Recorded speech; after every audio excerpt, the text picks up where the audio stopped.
સૌ હરિભક્તોને મારા જય સ્વામિનારાયણ. વિવેક ચિંતામણી કપટી કો અંગ ભાગ 4 તારીખ 22/8/2023.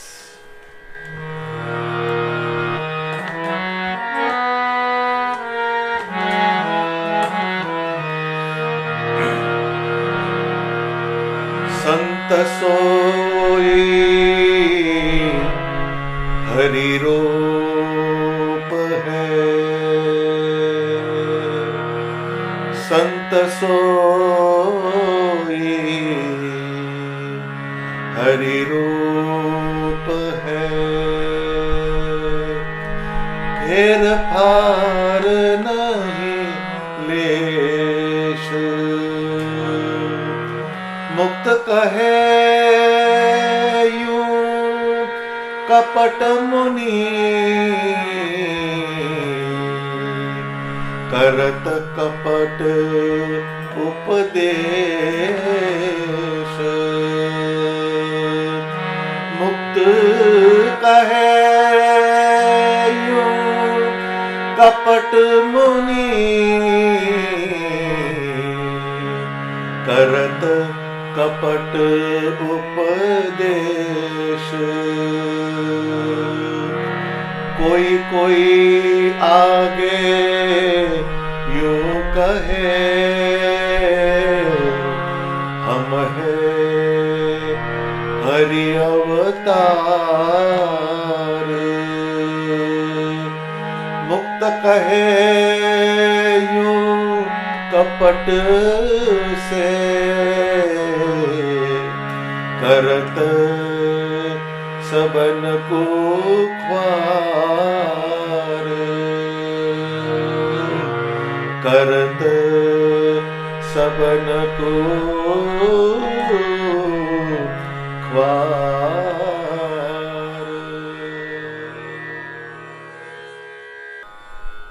મુક્તાનંદ સ્વામી કપટીનું કપટ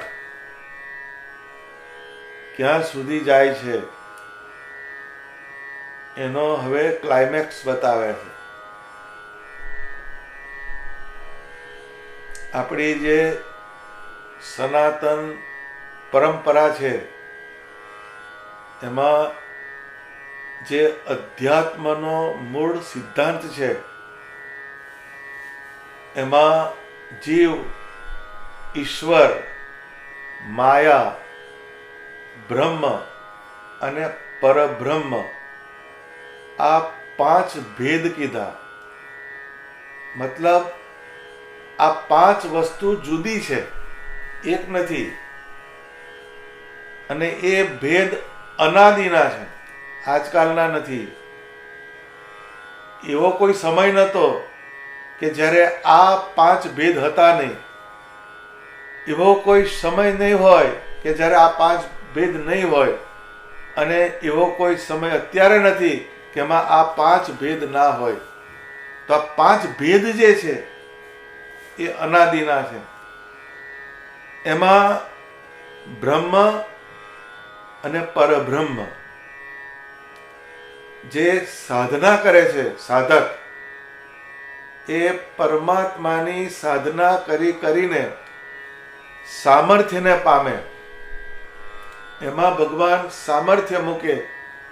એના કારણે એ કેટલાય જીવનું રૂડું કરે, કેટલાય જીવને કલ્યાણના માર્ગે ચડાવી દે. હવે એ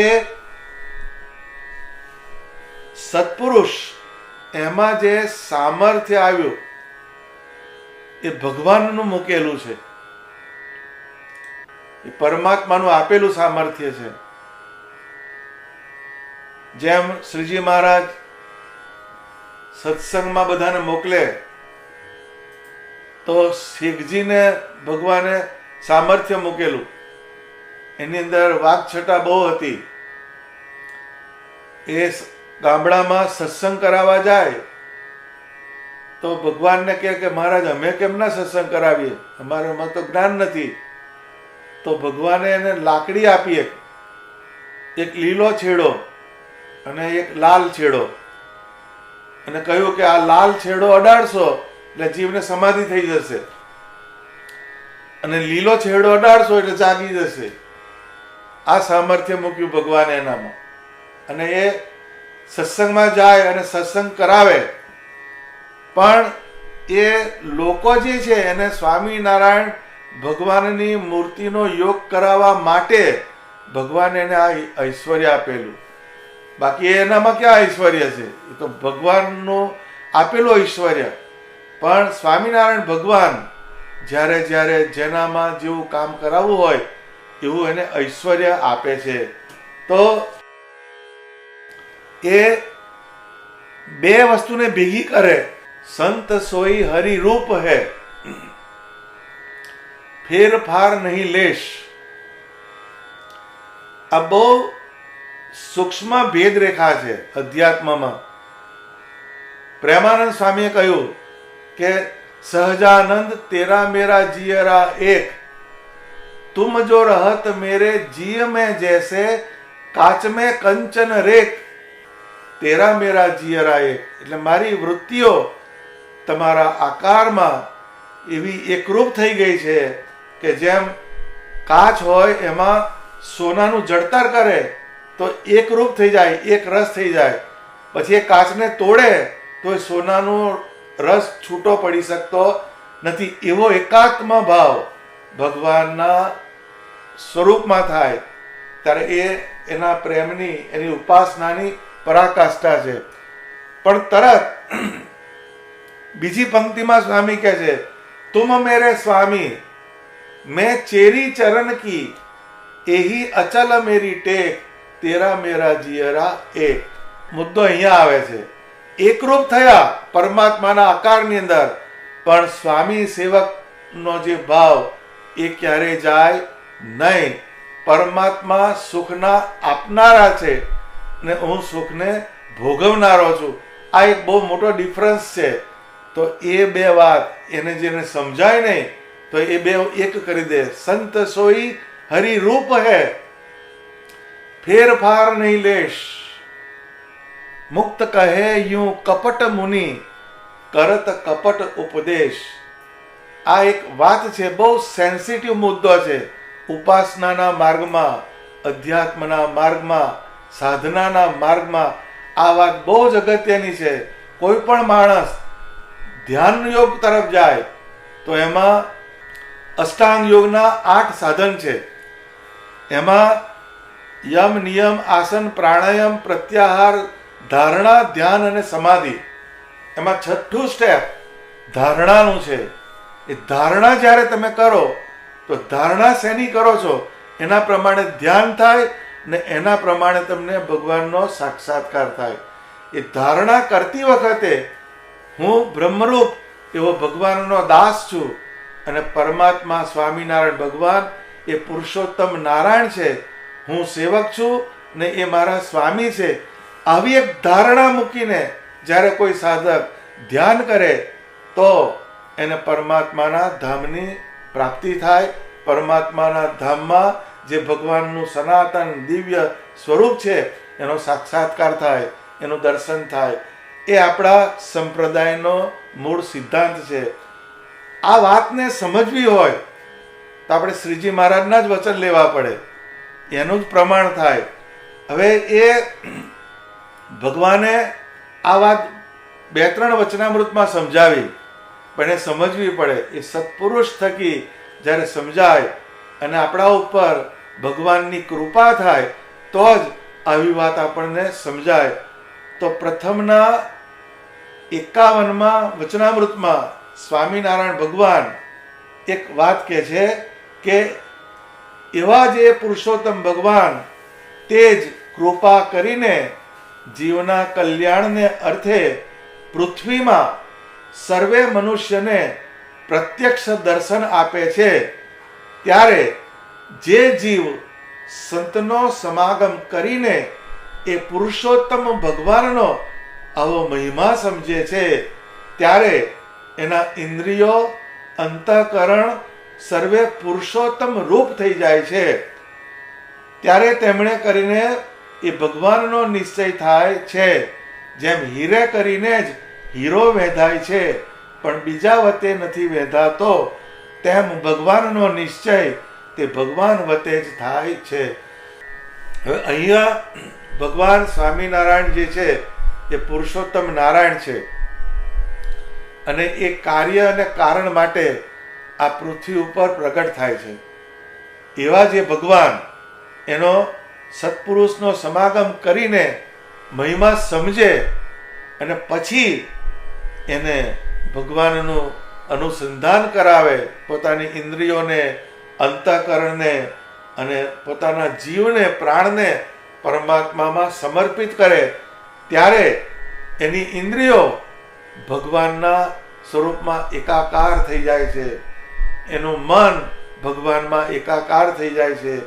એનું ચિત્ત ભગવાનનું ચિંતન કરે છે. તો આની અભિવ્યક્તિ નિષ્કુળાનંદ સ્વામીએ મૂકી કે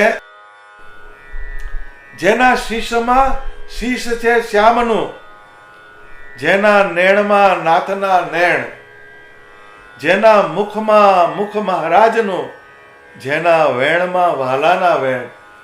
આ એક વાત લખી એમણે.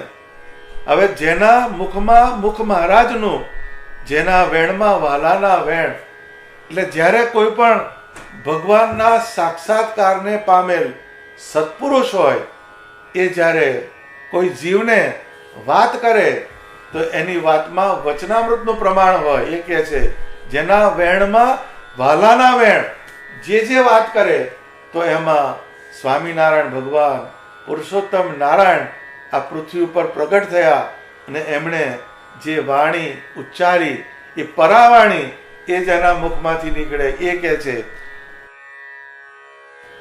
ધર્મ, ભક્તિ, વૈરાગ્ય ને જ્ઞાન જે તેને રહેવાનું સંત છે ઠામ, કહે નિષ્કુળાનંદ એને સંગે ઉગે અંતરે આનંદ સુર. એટલે જે ધર્મ છે, ભક્તિ છે, વૈરાગ્ય છે, જ્ઞાન છે, આ 4 તત્વો પરમાત્માને પામવાના તત્વો છે. એકાંતિક ભક્તિના આ તત્વો છે. એ ક્યાં રહે છે? તો કે સત્પુરુષના વિશે એ રહે છે. અને નિષ્કુળાનંદ સ્વામી કહે છે, એવાના સંગે ઉગે અંતરે આનંદ સુર. આવા સત્પુરુષ જેને ધર્મ હોય, જ્ઞાન હોય, વૈરાગ્ય હોય અને સ્વામિનારાયણ ભગવાનમાં ભક્તિ હોય, પ્રીતિ હોય, એવા સત્પુરુષ એનો જો આપણે સમાગમ કરીએ, અને જે આગળ વાત કરીને કે સત્પુરુષનો સમાગમ કરીને પુરુષોત્તમ ભગવાનનો મહિમા સમજે, એ વસ્તુ તો ત્યાં જ આવીને ઊભી રહી. એ મહિમા તો સમજવો જ પડે. કયો મહિમા? તો કે આ જે આકારની હું ભક્તિ કરું છું, ઉપાસના કરું છું, એ જ સર્વ અવતારનું કારણ છે. એ સર્વ જીવના કારણ સ્વરૂપ છે, અંતર્યામી સ્વરૂપે સમગ્ર બ્રહ્માંડમાં રહેલા છે. એવી વાતને સમજે અને પછી એનો આશ્રય કરે તો એવો જે સાધક હોય એને અંતરમાં આનંદના સૂર, આનંદનો સૂર્ય ઉદય થાય. પણ સ્વામીએ શરૂઆત જે કરી કીર્તનની, ધન્ય ધન્ય એ સંત સુજાણને જેનું ઉલટી પલટાયું આપ, સંત તે સ્વયં શ્રી હરિ. જો હવે એ ધન્ય ધન્ય સંત સુજાણને, હવે એ સંત સુજાણ જે બધું જાણે છે એવા સત્પુરુષને ધન્યવાદ છે. જેનું ઉલટી પલટાયું આપ, સંત તે સ્વયં હરિ. આ વાતને જો કોઈ ના સમજે અને એનું એમ કે જ્યારે ભગવાનનો યોગ થયો ત્યારે એનું આપ એટલે એનું અંતઃકરણ, એનો આત્મા એ પલટાઈ ગયો. એ પલટાઈ ગયો એટલે શું? એના પ્રત્યેક અંગમાં સ્વામિનારાયણ ભગવાનનો વ્યાપ થયો. એટલે પુરુષોત્તમ નારાયણનું એને અનુસંધાન થયું. તો એની ઇન્દ્રિયોમાં, એના અંતઃકરણમાં સ્વામિનારાયણ ભગવાનનો વ્યાપ થયો. એટલે કહે છે કે સંત તે સ્વયં શ્રી હરિ. આપું ટાળી મળ્યા ભગવાનમાં, જેના આપમાં હરિનો વ્યાપ. આ અગત્યનો મુદ્દો અહીંયા આવ્યો. આપું એટલે શું? તો કે છે પોતાનું જે અસ્તિત્વ છે એને ટાળીને એ શેમાં મળ્યો? તો કે મળ્યા ભગવાનની અંદર. એના ભગવાનની અંદર એનો વ્યાપ થયો. એટલે મુક્તાનંદ સ્વામીએ કહ્યું કે પ્રીત કરત મેરો પલટ્યો હે અંગ. એ ભગવાન સ્વામિનારાયણમાં મેં પ્રીતિ કરી ને મારું અંગ પલટાઈ ગયું. તન મન અર્પી મિલે મન મોહન કો, હો ગઈ એક હી અંગ. આ અદ્વૈત આવ્યો.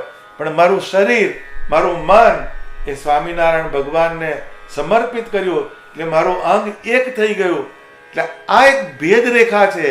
જે બ્રહ્મ અને પરબ્રહ્મ એ જો ના સમજાય તો બધું ભેગું કરી નાખે ને એને કારણે કલ્યાણનો જે માર્ગ છે એમાંથી માણસ વિચલિત થઈ જાય અને એને ભગવાનનું અનુસંધાન ચૂકી જાય.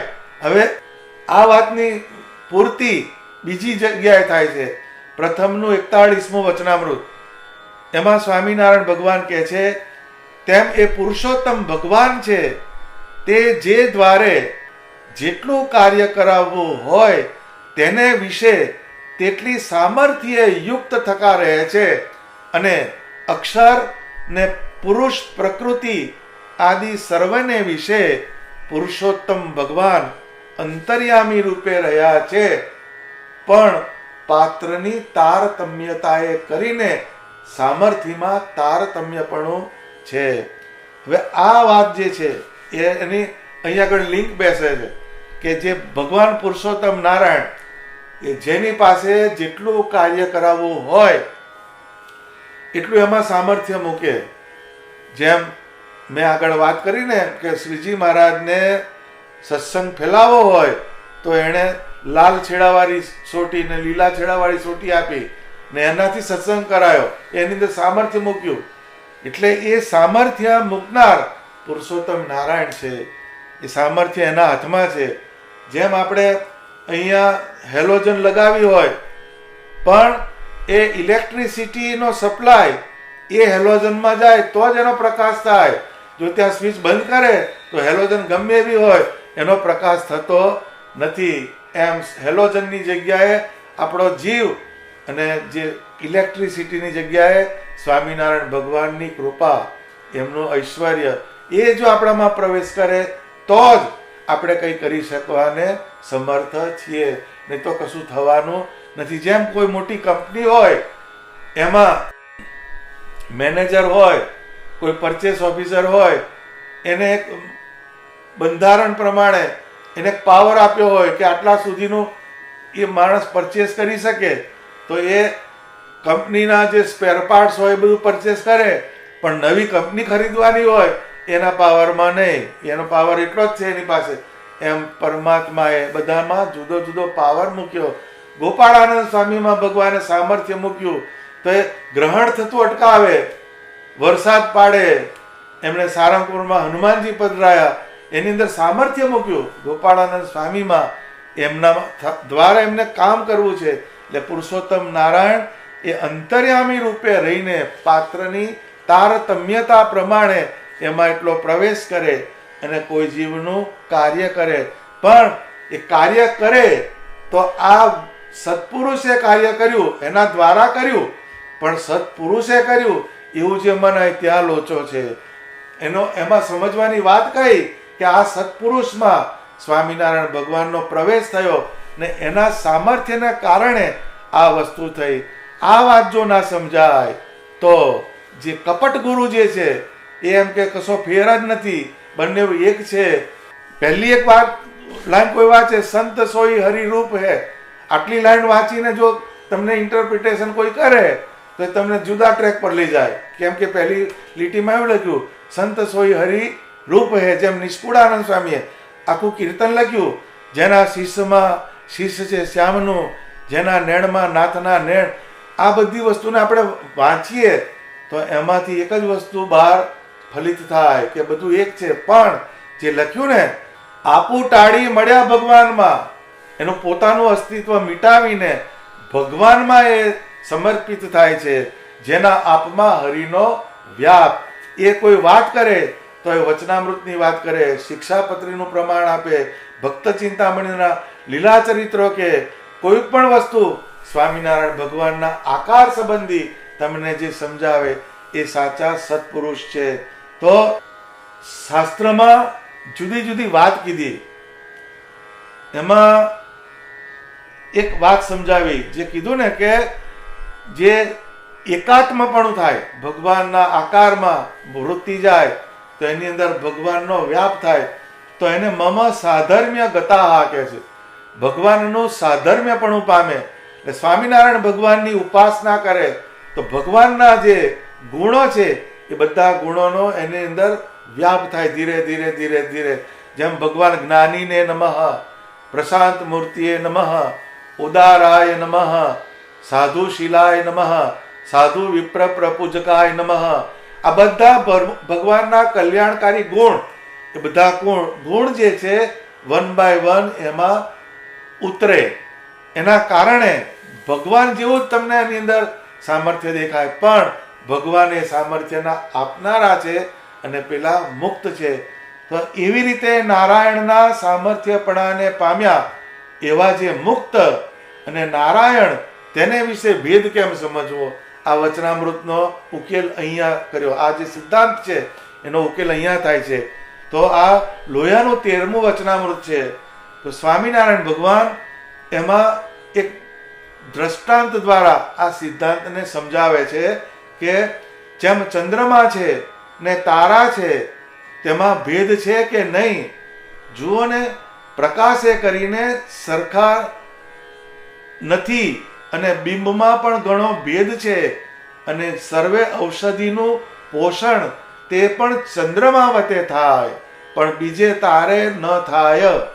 અને રાત્રિનો અંધકાર તે પણ ચંદ્રમાએ કરીને ટળે, પણ તારાએ કરીને ટળે નહીં. તેમ નારાયણ તથા મુક્તમાં ભેદ છે. જો અહીંયા પ્રકાશની વાત કરીએ તો ચંદ્રમામાં પણ પ્રકાશ છે અને તારામાં પણ પ્રકાશ છે, પણ બેના બીમ ફોકસ એમાં ફેર. ચંદ્રમાનું બીમ મોટું છે અને તારા ટમટમ ટમટમ થાય છે. અને બીજી વાત શું કીધી કે ઔષધિનું પોષણ તે ચંદ્રમા વતે થાય છે. ઔષધિનું પોષણ એટલે શું?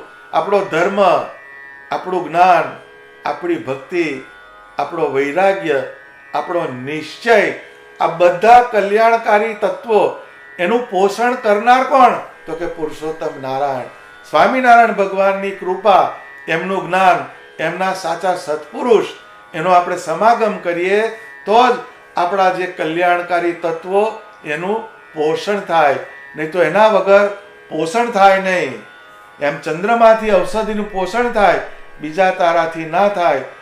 રાત્રિનો અંધકાર તે ચંદ્રમાંથી ટળે પણ તારાથી ટળે નહીં. એમ અનાદિકાળનું અજ્ઞાન એ આપણા કારણ શરીરની અંદર બેઠેલું છે.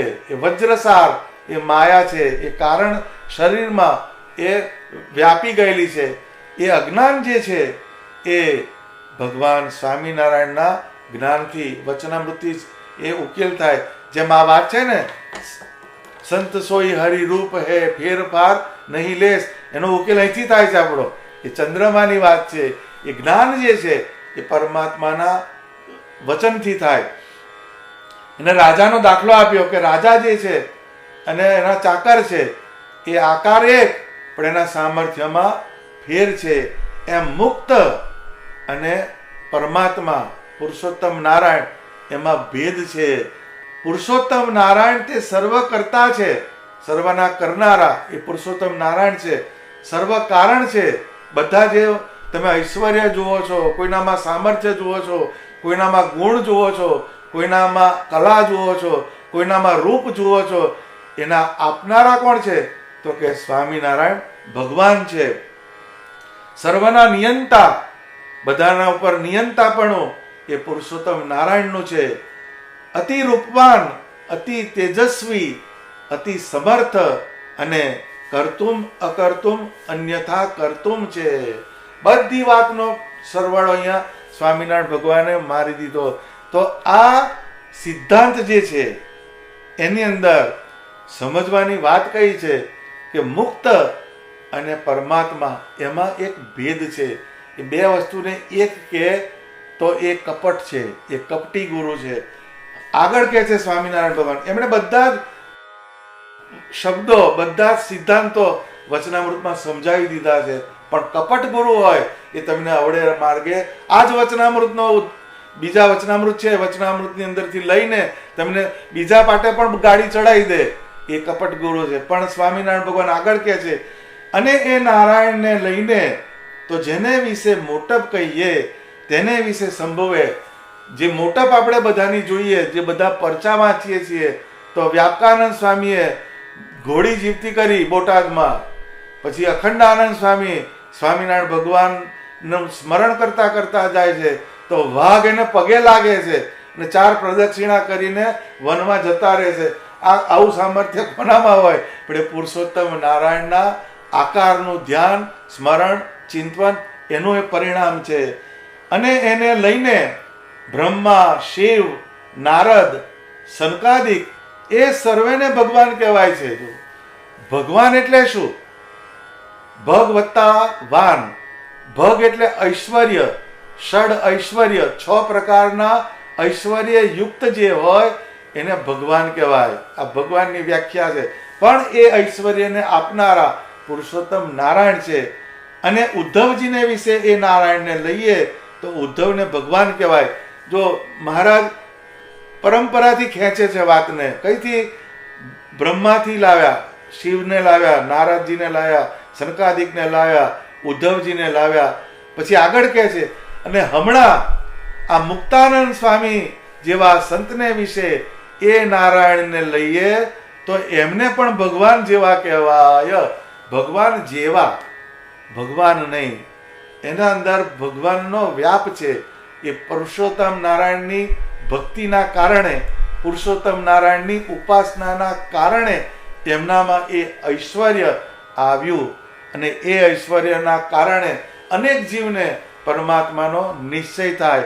એ પરમાત્માએ એમના સ્વરૂપનો નિશ્ચય કરાવવા માટે આ બધામાં ઐશ્વર્ય મૂક્યું. જેમ કોઈ મોટો શેઠ હોય, એને કંપની ચલાવવી હોય તો એ જાતે બધે જાય તો ના પહોંચી વળે, પણ બધાને એની કંપનીની અંદર નિયુક્ત કરે, આ જનરલ મેનેજર છે, આ ખાતાના મેનેજર છે, આ પરચેઝ ઓફિસર છે, આ બધાને એક જુદો જુદો પોર્ટફોલિયો આપે અને દરેકની એક કેપેસિટી મૂકે, એ પ્રમાણે દરેક કામ કરે તો એની કંપની ચાલે. એમ પુરુષોત્તમ નારાયણ કલ્યાણની ગંગા વહેવડાવી હતી એટલે એમણે બધામાં ઐશ્વર્ય મૂકેલું છે.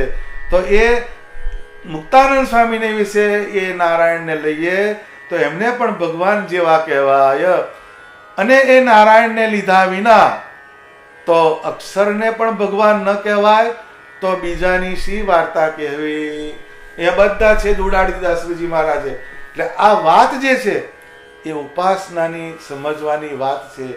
એમાં જો થોડોક પણ લોચો રહી જાય તો એ આપણા કલ્યાણમાં બાધક થાય. એટલે સંત સોઈ હરિ રૂપ હે ફેર ફાર નહીં લેશ. સંત એક જ કલ્યાણકારી છે, સંત દ્વારા જ આ બધી વસ્તુ થાય છે. એ વાત સાચી છે, એમાં કોઈ મીનમેક નથી. સત્પુરુષનો મહિમા જેટલો ગઈએ એટલો ઓછો છે, પરંતુ એ સત્પુરુષ જે છે એમાં સંતત્વ મૂકનાર, એનામાં સામર્થ્ય મૂકનાર પરમેશ્વર છે. એ પરમેશ્વરને આપણે પકડવા પડે. એના વગર જો આપણે આગળ જઈએ તો એ ઉપાસનાના માર્ગમાં એ વિઘ્ન આવે અને આપણી ઉપાસનામાં ખંડન થઈ જાય. તો એ માર્ગ બહુ જ રિસ્કી છે. તો એ વાતને સમજવાની કે મુક્ત કહે યું કપટ મુનિ કરત કપટ ઉપદેશ. એ ભગવાન સ્વામિનારાયણ એવી રીતના આ જ્ઞાન આપ્યું, પરંતુ જે કપટ મુનિ, જેને પોતાનો સ્વાર્થ સાધવો છે, જેનામાં દુર્મતિ પેઠેલી છે, જેનામાં કોઈ જાતનો અંદરનો વિવેક એ રહ્યો ના હોય, એવા જે જીવ હોય એ કેટલાય જીવને અવડે પાટે ચડાવી દે અને ભગવાનની ઉપાસનાના માર્ગથી પતન કરે એનું. તો એ વાતને જો આપણે સમજીએ તો જ આપણી ઉપાસના એને ઠેસ પહોંચે નહીં. નહીં તો ઉપાસનાનો માર્ગ એ ખંડિત થઈ જાય. એટલે સ્વામિનારાયણ ભગવાને ત્યાગનો પક્ષ મોડો પાડીને ઉપાસના આ પૃથ્વી ઉપર કાયમના માટે રહે એને માટે પોતે જ પોતાના હસ્તે મંદિરો બાંધ્યા. મંદિરો 6 મંદિર ભગવાને કરાવ્યા અને બીજા પણ મંદિરોમાં પોતે પધરાવા માટે મૂર્તિઓ આપી. એ પુરુષોત્તમ નારાયણે પોતે આપેલી છે. એ પરમાત્માએ સ્થાપિત ભગવાનના સ્વરૂપો, અર્ચા સ્વરૂપ ભગવાને હરિકૃષ્ણ મહારાજનું જે સ્વરૂપ પધરાયું, એમાં એ સ્વરૂપને પધરાવતી વખતે વડતાલમાં સંકલ્પ મૂક્યો કે આ અક્ષરધામમાં જે બિરાજમાન અમારું સ્વરૂપ, આ અત્યારે જે અર્ચા સ્વરૂપ પધરાવીએ છીએ, હરિકૃષ્ણ નામે સ્વરૂપ, અને અત્યારે હું જે મનુષ્ય આકારે જે છું, આ 3 સ્વરૂપ એક છે. અને મારા એકાંતિક ભક્તના મનની પ્રસન્નતાને માટે અને એ સર્વને એકાંતિક ભાવે ઉપાસના કરવા માટે આ સ્વરૂપ હું પધરાવું છું. આવી વાત ભગવાને કહી. તો આ વાતને પકડવાની, એ પુરુષોત્તમ નારાયણ, એનો આકાર, એનું જ ધ્યાન, એનું જ ભજન, એનું સ્મરણ, એનું ચિંતન, એ જેટલું આપણામાં થાય એ અંદર ભગવાનનો વ્યાપ થયો. એટલે આપણા શરીરના પ્રત્યેક અંગને પરમાત્માનો યોગ થવો જોઈએ. જીભે ભગવાન સ્વામિનારાયણની ધૂન બોલીએ, કીર્તન બોલીએ, આંખથી ભગવાનનું દર્શન કરીએ, ત્વચાથી ભગવાનની મૂર્તિનો સ્પર્શ કરીએ, નાસિકાથી ભગવાનને ચડ્યું એવું ચંદન પુષ્પ એની સુગંધી લઈએ, અને કાનથી ભગવાનના ગુણ સાંભળીએ, હાથથી ભગવાનની માળા કરીએ, પગથી પ્રદક્ષિણા કરીએ. આ બધા અંગો એને પુરુષોત્તમ નારાયણના આકારનો જો આપણે સંબંધ કરાવીએ તો એના અંગની અંદર એ વ્યાપ થયો પુરુષોત્તમ નારાયણનો. એ જ આખો સિદ્ધાંત છે. પરંતુ આપું ટાળી મળ્યા ભગવાનમાં, જેના આપમાં હરિનો વ્યાપ. મારામાં આ જે સારા ગુણ આવ્યા એ સ્વામિનારાયણ ભગવાનના કારણે આવેલા છે. તેમજ કોઈ પણ સત્પુરુષ સંપ્રદાયમાં હોય, આ લોકની અંદર સત્પુરુષ કોઈ હોય, એનામાં કંઈક સામર્થ્ય આવ્યું તો એ સ્વામિનારાયણ ભગવાનનું, પુરુષોત્તમ નારાયણનું એ આપેલું છે. એમ સમજીને આપણે એ સત્પુરુષનો સમાગમ કરવાનો, એનું બધી રીતે જતન કરવાનું, એની મન કર્મ વચને સેવાય કરવાની, એની આ વાત નથી, એનો નિષેધ નથી, પરંતુ એની સેવા કરીને, એનો સમાગમ કરીને સ્વામિનારાયણ ભગવાનની મૂર્તિનું ધ્યાન, ઉપાસના, નિશ્ચય, એની જે દ્રઢતા કરવી, એ જ આપણા જીવનનો મૂળ ધ્યેય હોવો જોઈએ. નહીં તો એ વાત બધી આપણી એડે જાય. તો જે સંત સોઈ હરિ રૂપ હે ફેરફાર નહીં લેશ, એવી જે કોઈ વાત કરતું હોય તો કે મુક્ત કહે યું કપટ મુનિ કરત કપટ ઉપદેશ. આ મુક્તાનંદ સ્વામી જેવા સત્પુરુષ એ જ પોતે આવું લખે છે. એટલે એ બહુ ઊંચી વાત છે અને આ બહુ સેન્સિટિવ મુદ્દો છે. આ વાતને આપણે સમજવાની, એમાં નિંદા પણ ના થવી જોઈએ, સત્પુરુષની નિંદા પણ ના થવી જોઈએ, અને સત્પુરુષ જે છે એ ભગવાનથી ઉપર પણ ના જવા જોઈએ. આવી એક બેલેન્સ થોટ પ્રોસેસ એ રાખીને આપણે પરમાત્માની ઉપાસનાનો જે માર્ગ એને સમજીએ અને સત્સંગમાં આપણે ભગવાનનું ભજન કરીએ તો એ નિર્વિઘ્ને આપણને સ્વામિનારાયણ ભગવાનના આકારની પ્રાપ્તિ કરાવે. સહજાનંદ સ્વામી મહારાજની જય.